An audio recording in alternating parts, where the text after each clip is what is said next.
Hey,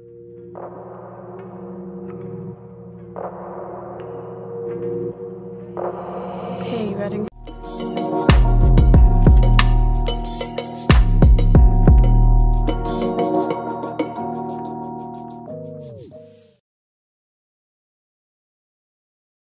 Pour donner quelques critères pour le Ballon d'Or, les critères officiels, déjà il y a une chose que vous n'avez pas pris en compte, c'est le fair play.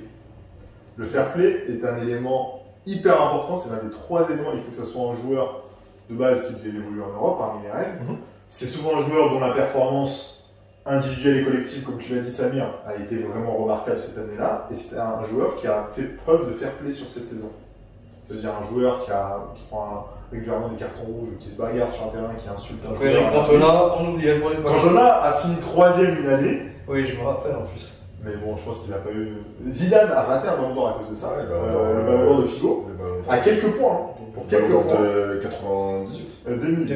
98, il l'a, mais 2000, il ne l'obtient pas à cause de Figo. D'un carton rouge obtenu en Ligue des Champions contre Hambourg. Tout à fait, c'est exactement ça. Du coup, ce sont vraiment les critères majeurs. Là, récemment, le Ballon d'Or, vous avez vu, a évolué en 2020 pour la saison du coup 2022.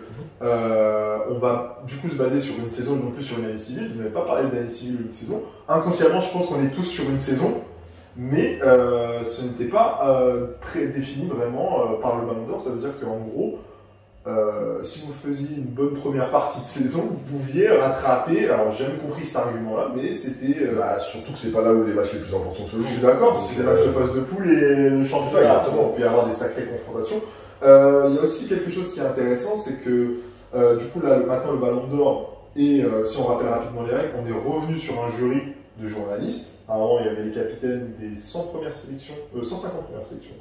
Qui votaient de 2010 à 2016. À partir de 2017, on est repassé sur un jury de journalistes. On a réduit à partir de cette année-là le jury. On est passé sur les 100 premières sélections pour éviter des votes un peu, on va dire, je ne pas manquer de respect, mais bon, il y a certaines nations, en général, quand vous êtes 130e nation FIFA, c'est rarement un pays de football, bien sûr. Ça peut exister, hein.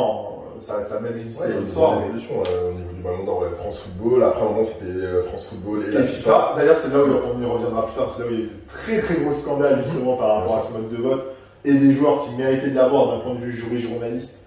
Je n'ai pas besoin de les citer, je pense qu'on sait très bien de qui on parle, on va y venir après.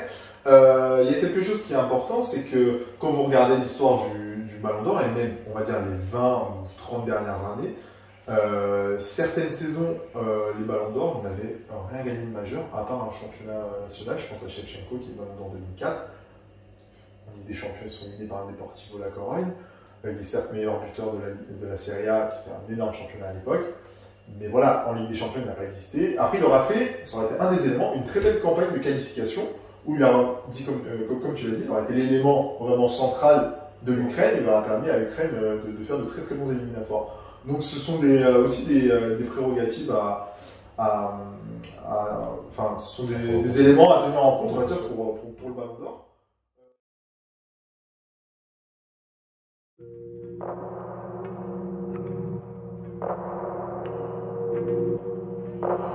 Hey, Reading Co.